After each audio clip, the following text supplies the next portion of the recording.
Okay, magandang araw po sa ating lahat at panibagong reaction video na naman ang ating gagawin ngayong araw na ito at happy Sunday nga pala sa lahat, okay?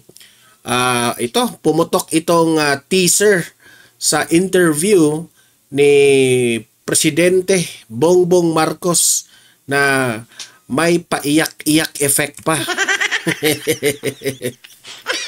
Wala pa mang full video dito sa kanyang interview, pero meron na pong teaser na shinare itong taga GMA, kasi mga GMA news anchor po ang nag-i-interview dito kay Bongbong Marcos.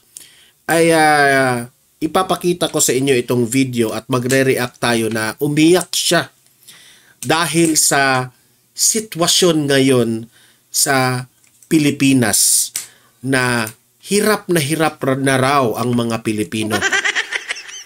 Parang too good to be true. Too good to be true, ha?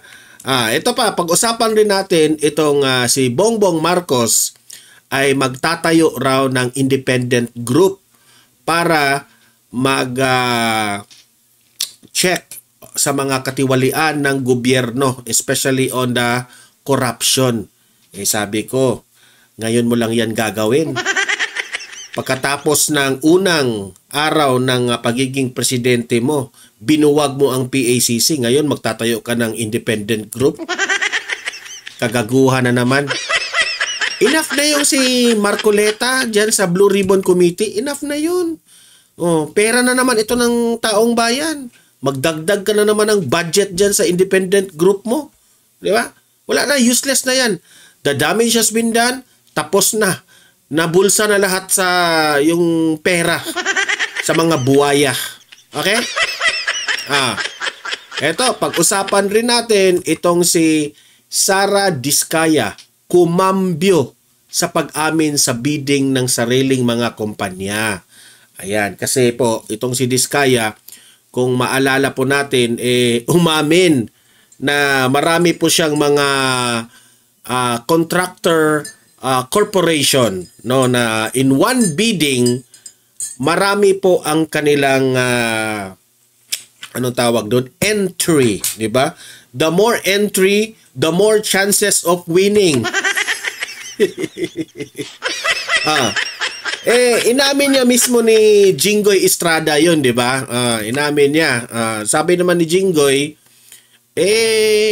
illegal po yun. No? Dapat ang isang pagmamay-ari ng kontraktor, kung sasali ka man sa bidding, isa lang.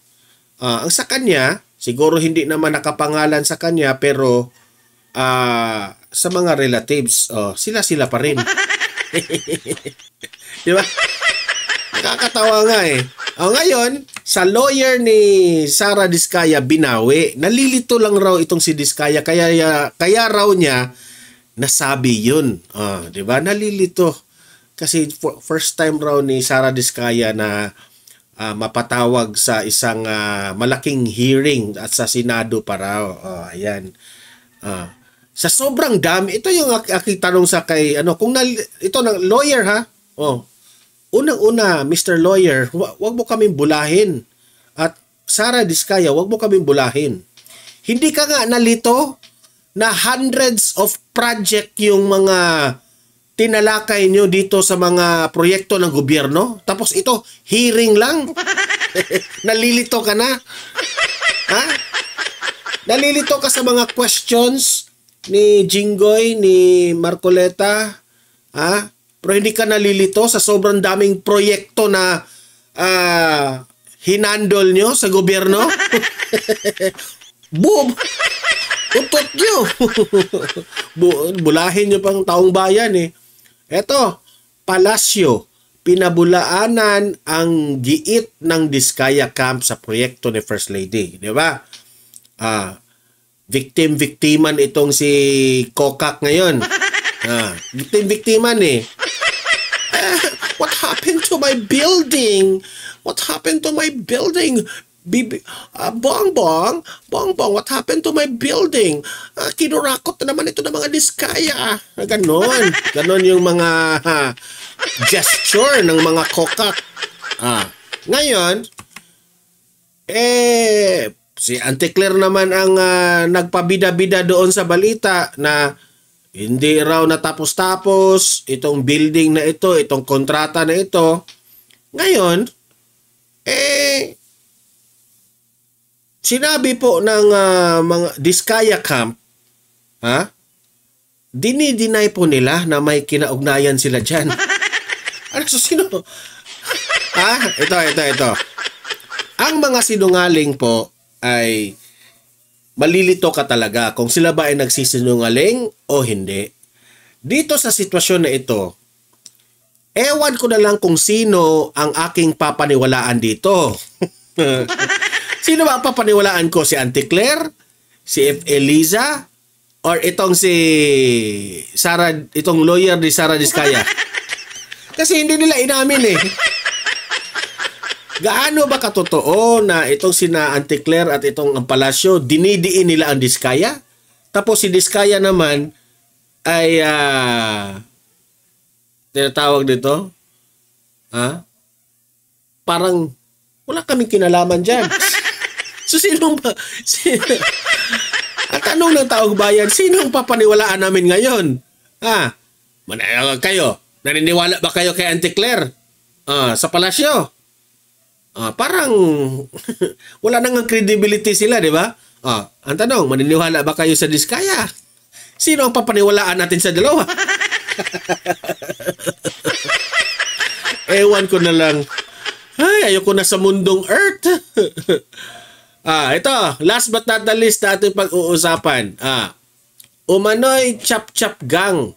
Sinisisi sa pagkatay ng ODA. Funded Flood Project. Ito ang ibig sabihin ni Congressman Ongab. Yung panahon po ni former President Duterte, ang mga ini-emphasize doon ay yung mga big ticket projects. Di ba? Kagaya ng Cebu. Nag-running pa kami doon, ha?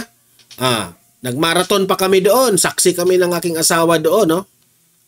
Sa pagkakaalam ko, I think it's by the help of Japan na mga, I'm not so sure Japan o China, basta foreign ang foreign construction po ang di umano ang nagpatayo doon.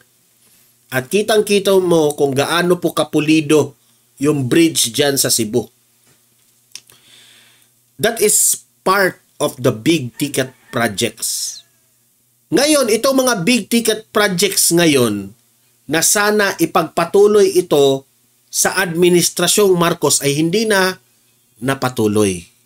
Sabi ng Congressman Ongab. Kasi raw, china-chap-chap nila into small projects. At ito na nga itong mga substandard, ghost projects. Kaya nawawala yung big ticket. Kung maalala natin, sinabi ni Vice President Inday Sara Duterte na ako po'y magiging Vice President ni Bongbong Marcos kapag papayag itong si Bonget na ipagpatuloy ang big ticket projects ng aking tatay na si former President Duterte.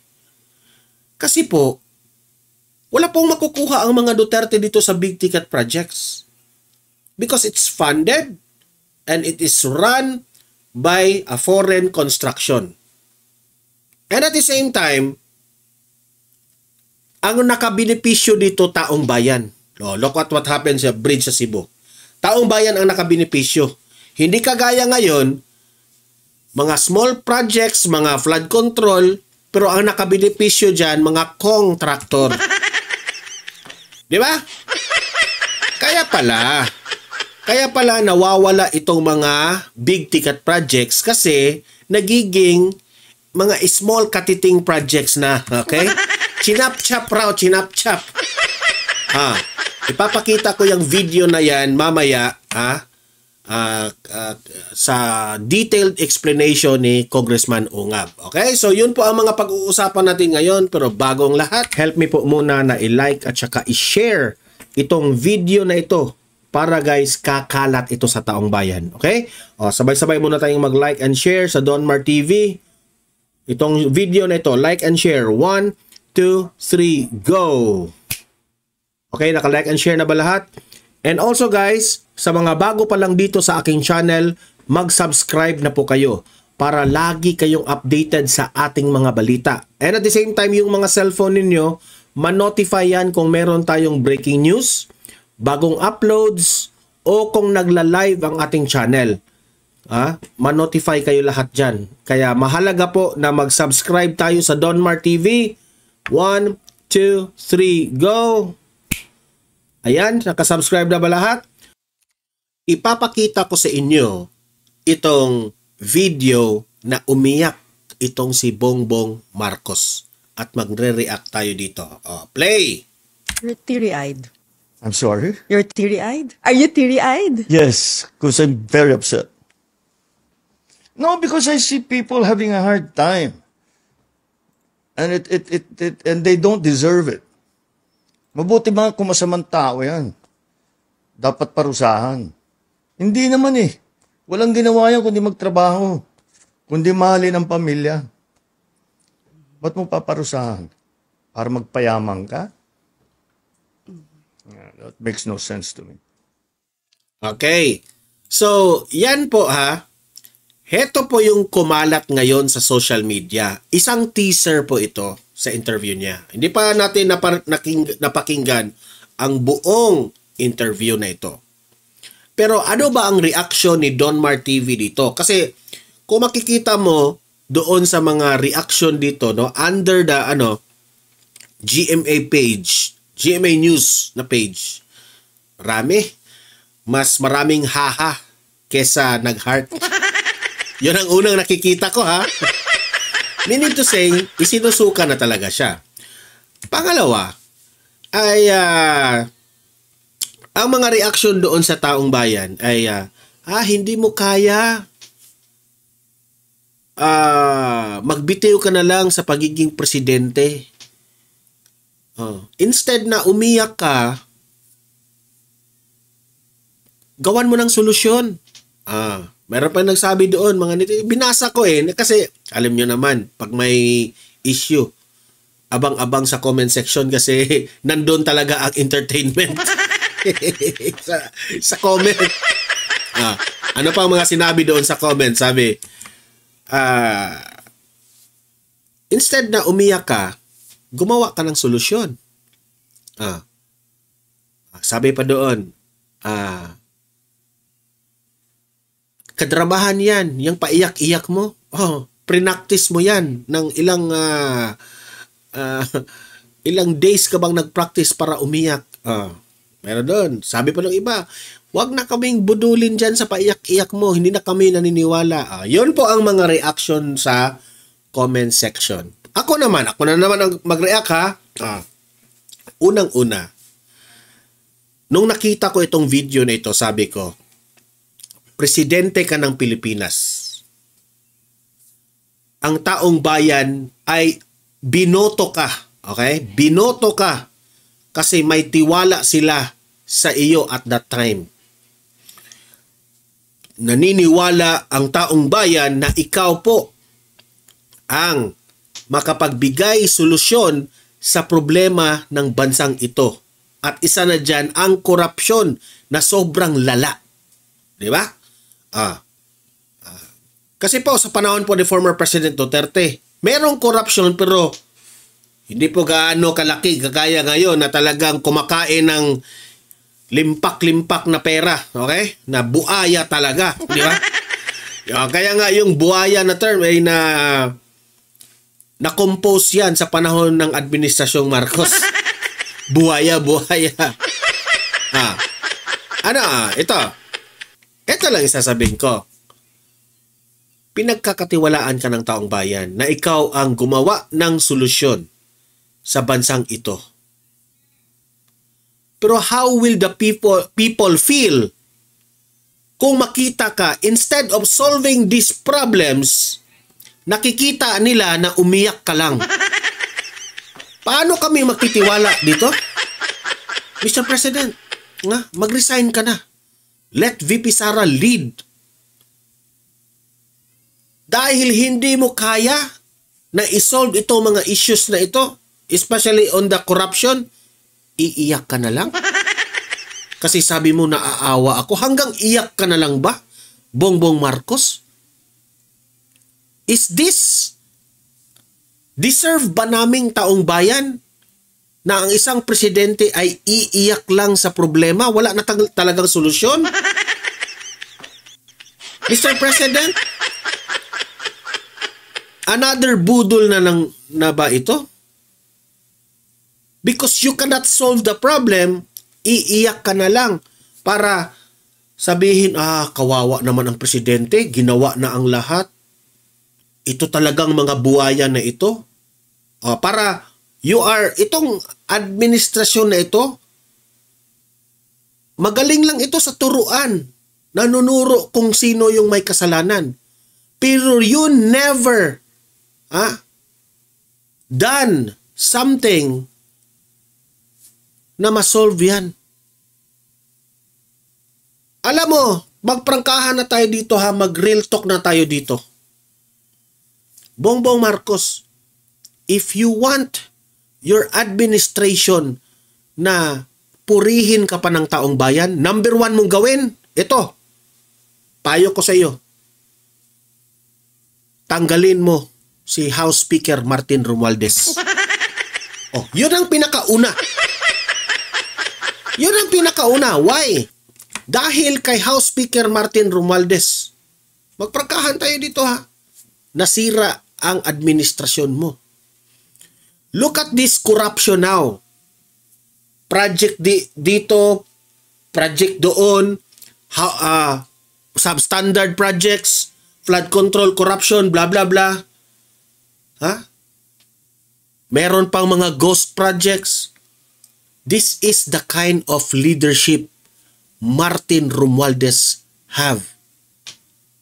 At dahil sa kanyang leadership na very poor, pinabayaan ang mga korupsyon. Hinahayaan ang budget, kumpiyansa sa pera ng taong bayan, bigay dito ng budget, bigay doon, na walang masusing, istriktong paggabay nitong mga proyekto na ito.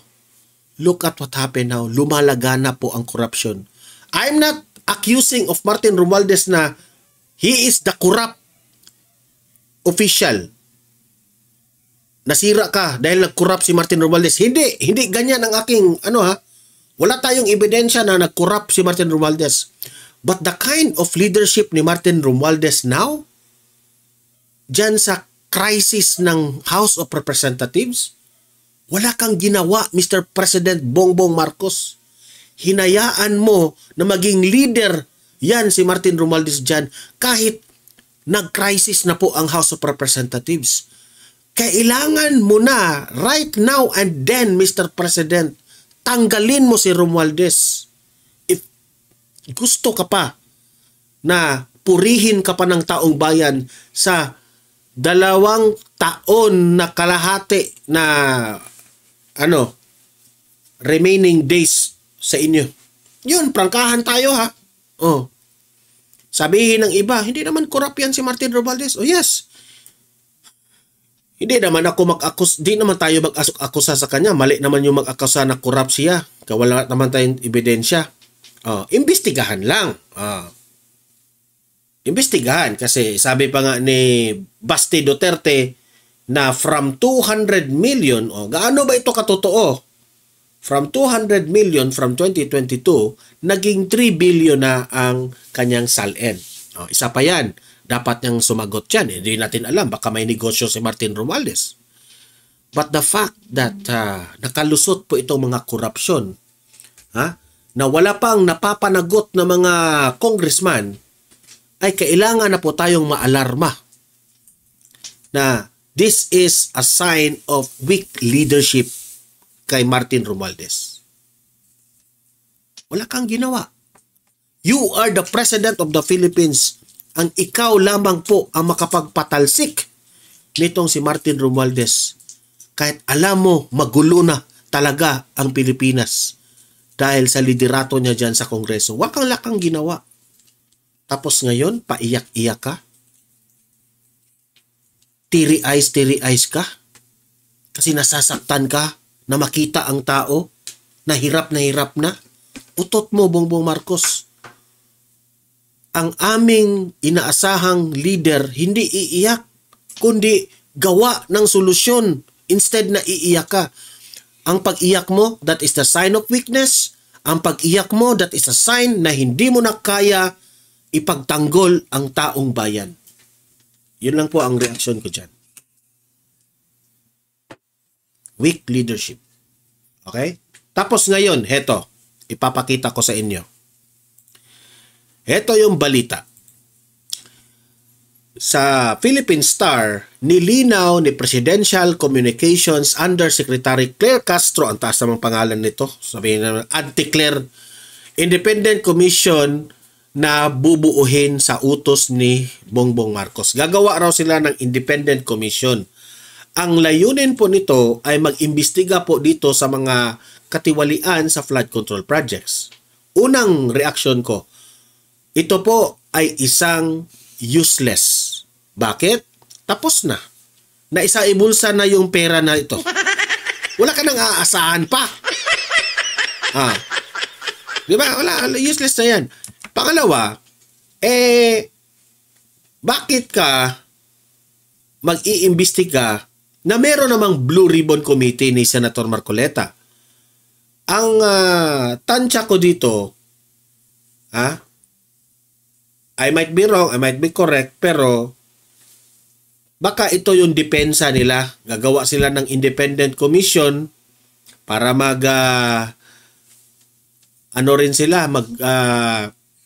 anong tawag dyan? Turo kung sino ito mga may kasalanan.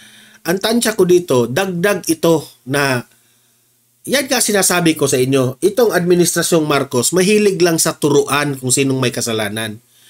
Ang kapalpakan mo, mahilig ka sa turo. Why don't you blame yourself, Bongbong Marcos? Noon, si Tatay Digong, noong hindi niya nagampanan yung promise niya na I will eradicate drugs in 6 months. Hindi pero sabi ni Tatay Digong? Inamin ko, nagkamali ako. Hindi ko na kaya in 6 months. Pero I did my best. Basta appreciate pa ng tao. At least may ginagawa ka. Ikaw, yung mga kapalpakan ngayon na nangyari, hindi mo yung inamin. Ang ginawa mo, bumuo ng independent commission para ituro itong mga sinong may kasalanan. Diyan ka magaling Trying to be perfect sa iyong sarili. Ito pong gagawin na independent commission ay under po sa executive department at sila po mismo ang mag-imbestiga ng lahat ng mga documents, lahat ng mga complaint. Meaning to say, Bongbong Marcos, ang problema po ng Pilipinas ay hindi lang po flood control, sobrang dami. Ang pagkain, yung bigas, pero tututok ka na naman dito sa flood control. Ano ba talagang trabaho mo? Ang trabaho ng isang presidente ay gumawa ng master plan in every agency. Pero ginawa mo, tututok ka na naman dito sa flood control. Turo-turo ka na naman kung sino ang may kasalanan. Paano na ang focus mo dito? Mapabayaan yung ibang mga ahensya. Anong tawag namin sa inyo? Wala ka talaga. Diba?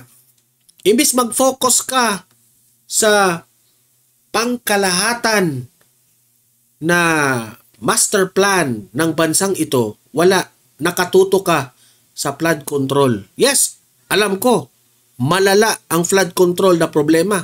Pero, sabi nga ni VP Sara, hindi lang sa flood control ang merong korupsyon. Paano na ang PhilHealth? Paano na yung ating nagmamahalang electricity? Paano na yung mga krimen na tumataas? Droga na kaliwat kanan? Diba? Kasi nakatutok ka dito na magbuo ka ng independent commission para ipagtanggol mo ang sarili mo na wala kang kasalanan dyan, out ka na. Magbuo ka ng independent commission para magturo sino itong merong may mga kasalanan. Ganun. para maging malinis ka, di ba? Ganyan ka. Itong administrasyon na ito, mahilig sa turuan. They are not for solution, but they are for sino ang ma-held accountable. Now, kung meron ng held accountable, anong gagawin mo? Presidente ka.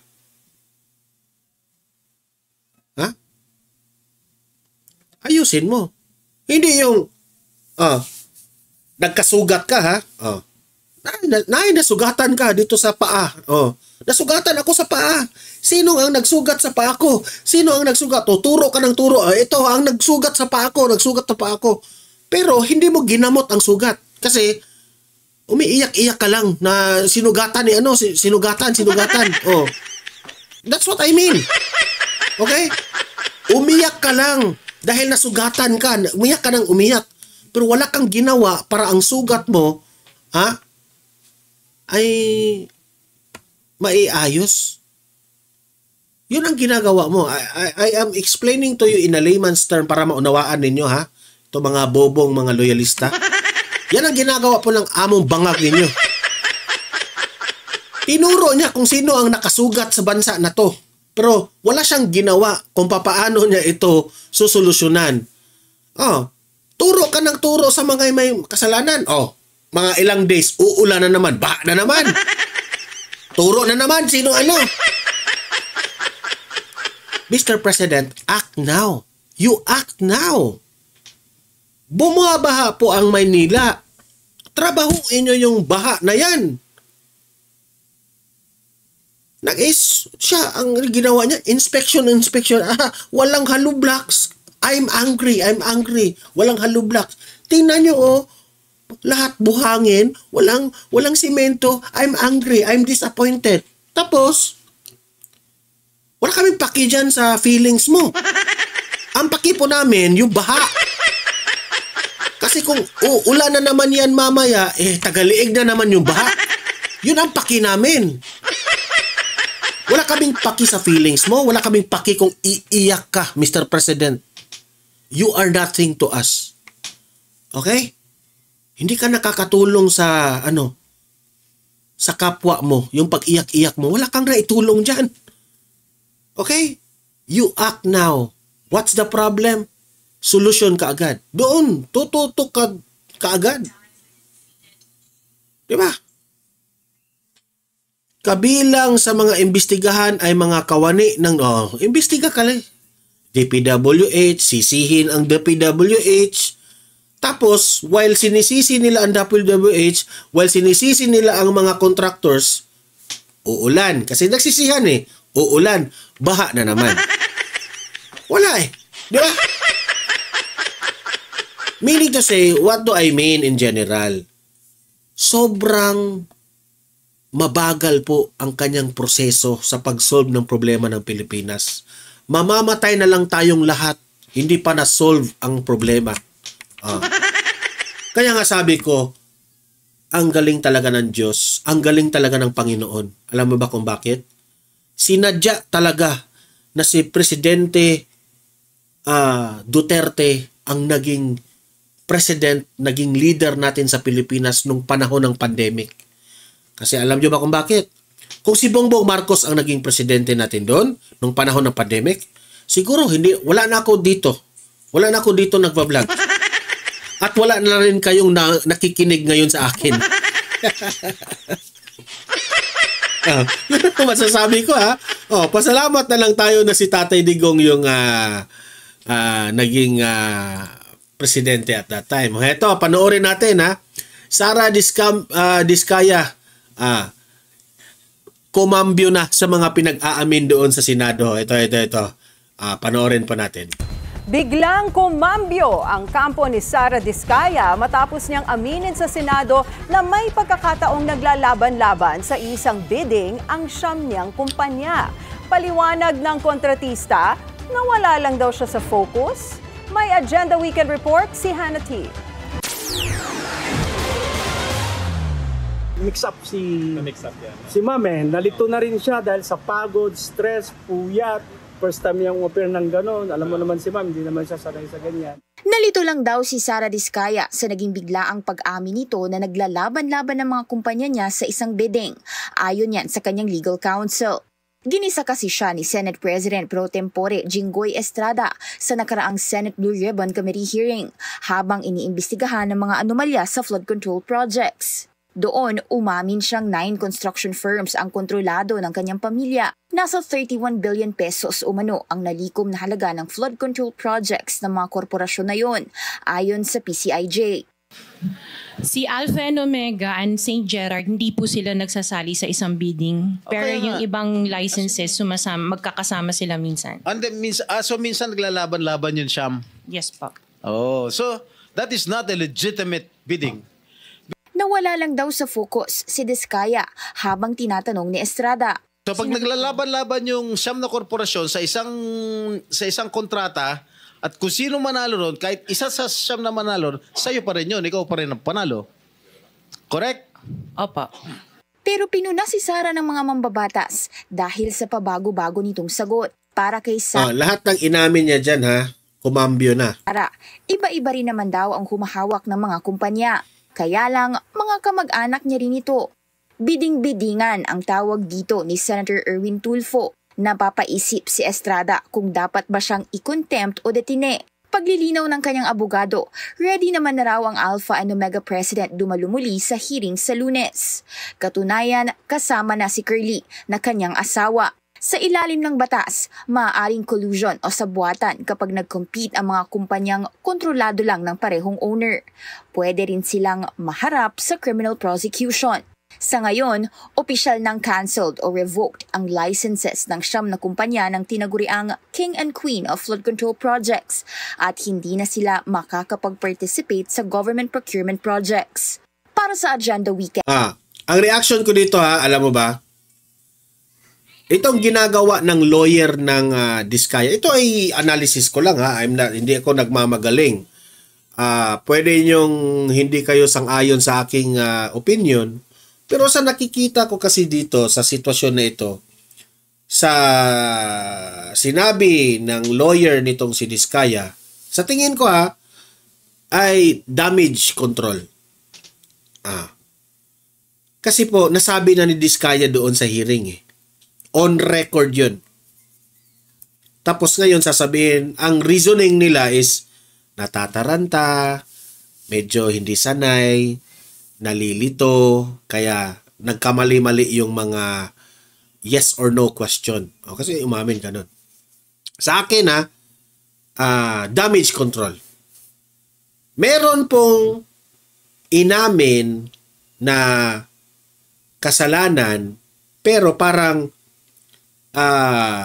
chinap-chap na lang ng lawyer na para hindi sa korte, di natin alam, baka kasi itong mga pag-aamin na itong mga videos ngayon na kumakalat ngayon sa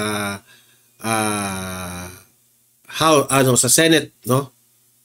Pwede itong gawing evidence na ito yung sinabi mo dati, So ginawa, ang reasoning nila is nalilito. Okay?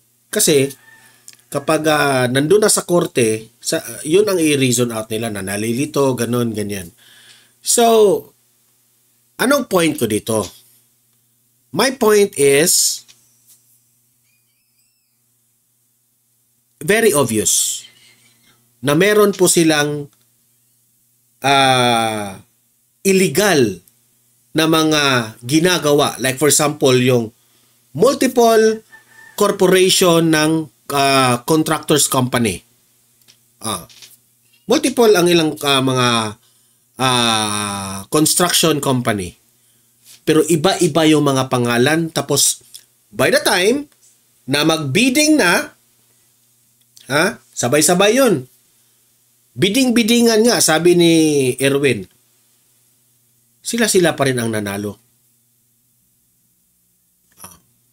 May malaking pagkakamali. I don't know kung magaling itong lawyer ni Diskaya, kung paano yan i-defend ang kanyang kliyente. Kasi dito, siyempre nauunawaan natin itong si Sara Diskaya na wala talaga siyang alam sa mga legalities. No? Sa pag-aamin niya dito, medyo hindi pa masyadong buo ang kanilang script ng kanilang lawyer. Ngayon, napag-usapan siguro, ito lang ang opinion ko lang ito ha, I might be wrong, be correct sa ating analysis. Napag-usapan siguro nila na, ito, ibahin natin yung script natin. Yung script po natin ay,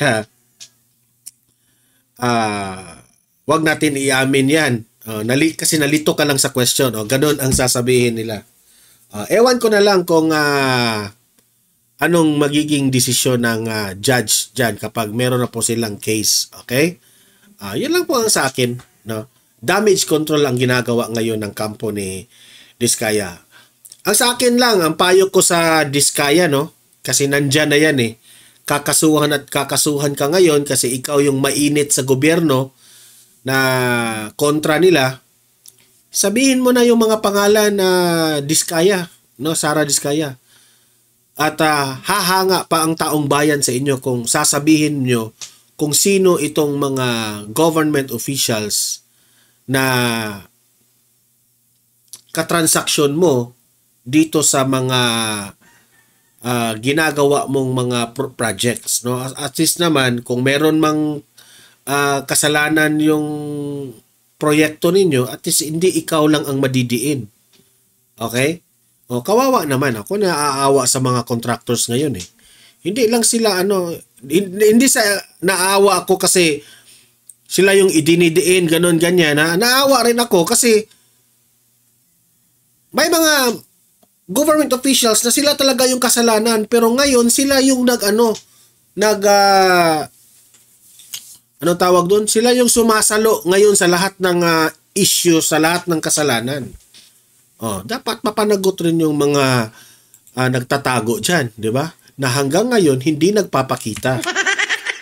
Sino kaya yun? Okay. So ito, last but not the least, itong expose ni Kong Ungab na umano'y mga big ticket projects na naging small projects na ito pala yung mga pagkatay ng ODA. Na ano ba yung ODA? Dito ninyo malalaman. Ito, panoorin po natin. Play. Kasunod na mga usapin tungkol sa anomalya. Ito pa pala. Ito pa palang proyekto ni First Lady na hindi inamin ni Diskaya na sila yung may gawa doon sa proyekto ni First Lady. Ito pala. Pinasinungalingan ng Malacanang ang pahayag ng kampo ni Sara at Curly Diskaya na ang hindi natapos na proyekto sa Philippine Heritage Building sa Intramuros ay hindi nila kontrata. Sinabi ni Palace Press Officer Undersecretary Attorney Claire Castro na ang kontrata na binabanggit ni Attorney Cornelio Samaniego na abogado ng pamilya Diskaya ay hindi kapareho na pinapatrabaho o kontrata na natapos ng kontratista noong December 2024. Malinaw na ginugulo lang ito ng pamilya Diskaya. Ang mga Diskaya ay voluntary na pumasok sa isang contract agreement noong January 2, 2025 kasama ang Public Works Department para sa nasabi na proyekto ng kanilang inireklamo. May contract price anya ito na mahigit 107 million. Dapat rin na matapos ito noong September 4. Pinasinungalingan ng Malacanang ang pahayag ng kampo ni Sara at Curly Diskaya na ang hindi natapos na... So, yun po. Ako po, sa opinion ko dito, nalilito ako, sana ko maniniwala. Dito ba sa Diskaya, na wala silang kinalaman dyan sa proyekto ng ni First Lady? O maniniwala ba ako dito sa sinasabi na Diskaya na naman ang proyekto na ito, at itong proyekto na ito ay hindi natapos-tapos itong mga palpak na ipinatayo. Saan ba tayo maniniwala sa kanila? Yan ang nakakalito dyan. Ako, sa totoo lang, alam niyo naman, napatunayan na natin yan na itong mga itong mga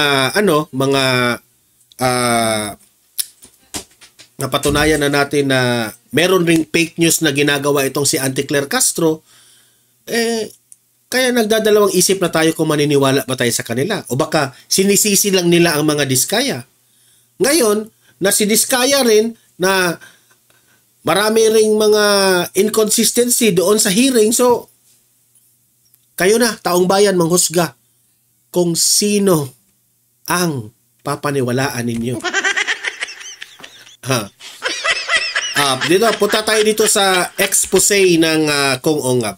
Kasunod na mga usapin tungkol sa anomalya sa mga flood control project, isiniwalat ng isang mambabatas kung paano umanok kinatay ang pondo para sa Official Development Assistance o ODA sa 2024 at 2025 national budget ng di umano'y tinaguriang Chop Chop Gang sa Kamara. Narito ang Agenda Weekend Report ni Mavic Trinidad. Panibago na namang issue ng pagtapya sa budget ang ibinunyag ng isang kongresista sa budget deliberations ng DPWH.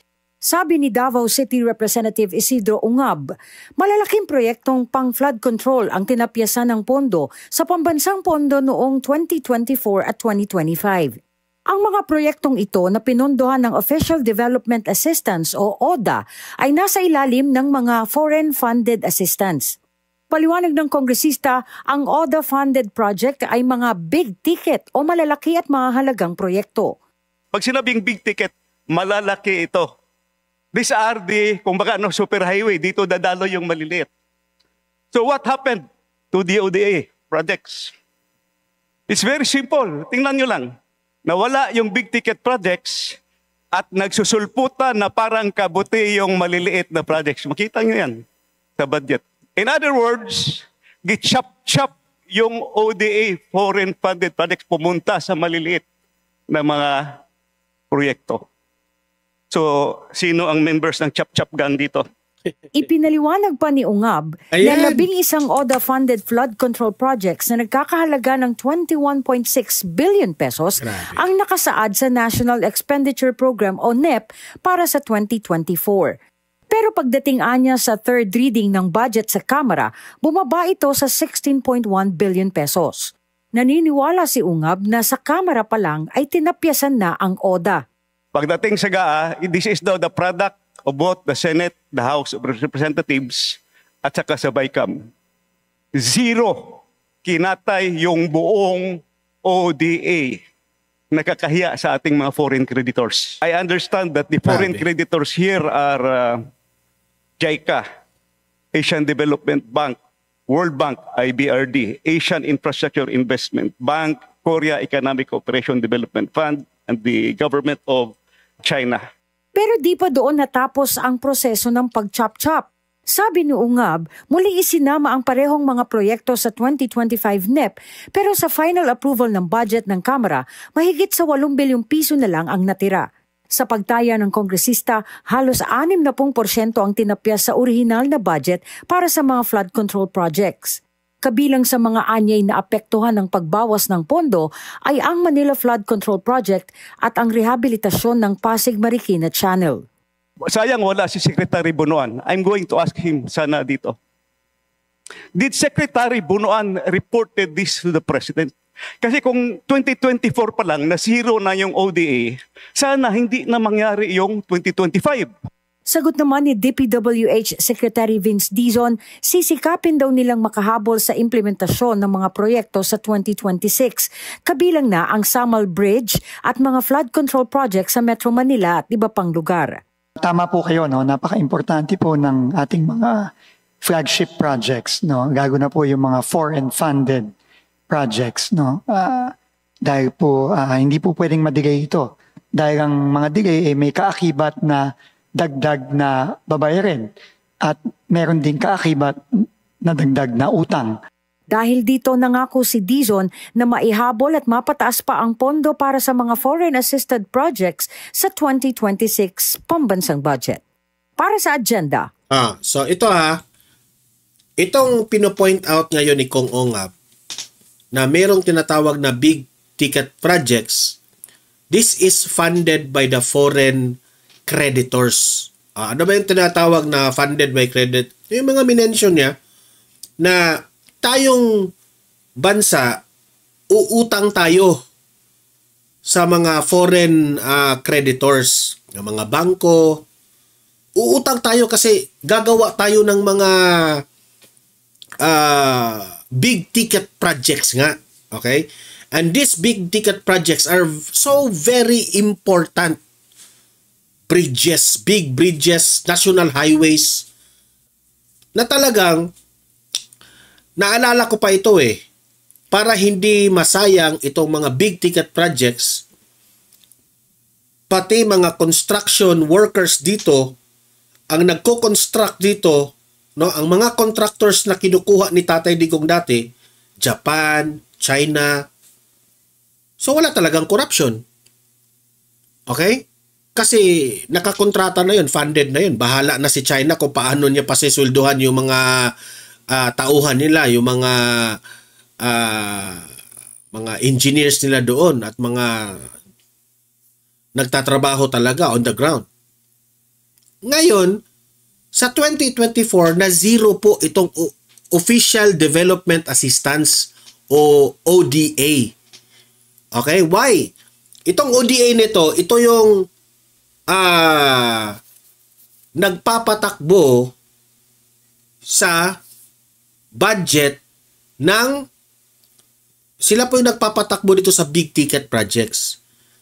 So kung nung 2024 ay na zero sila, ang dahilan raw dito ay chinap-chap itong mga budget na ito for small projects. Ito na nga yung mga flood control. So ngayon, who's responsible for this? Kasi chinap-chap nila at napag-alaman pa na pumalpak pa yung iba, naging ghost project pa yung iba, na substandard pa yung iba, nakukurakot. So ito yung mga perang inutang natin na kinain rin ng mga buhaya. Sa panahon po ni former President Duterte, direkta itong naipatayo ng mga big ticket projects. Kaya sa Administrasyong Marcos, hindi ka makakita ng mga big ticket projects. Kaya pala, kasi inuuna ng mga buhaya ang kanilang mga pansariling interes. Yan ang katotohanan. This is another revelation by Kong Ungab. Bakit hindi ako maniniwala kay Kong Ungab? Bakit ako maniniwala sa kanya? When he exposed the BICAM blank documents, naging totoo. Anong nangyari ngayon? Sobrang daming mga corruption, di ba? Ngayon na he is exposing this na chap-chap fund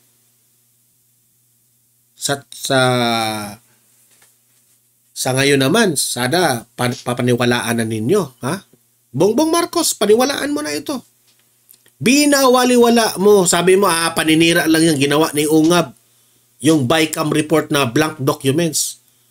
Nung sumabog na itong mga korupsyon na ito, ngayon, sa flood control at iba pa mga substandards ghost project, saka na kayo naniniwala. Ngayon, na may expose na naman itong si Congressman Ungab, sana naman paniwalaan na ninyo this time. Yun lang sa akin dyan. Kaya sabi ko, kaya pala, no? Umaasenso na sana yung panahon ni former President Duterte. Kasi takot sila noon yung mga government officials, dahil dito sa PACC, Philippine Anti-Corruption Commission. Nung tinanggal yan ni Bongbong Marcos, wala talaga akong ibang pagbibintangan dito sa corruption ngayon. Kaya pala, libre silang kumain ng pera ngayong mga buhaya na ito dahil rin dito kay Bongbong Marcos na binuwag mo ang PACC. Bakit mo kasi binuwag, Bongbong Marcos? Look at what happened now. Hirap na hirap ang bansang ito, may paiyak-iyak ka pa?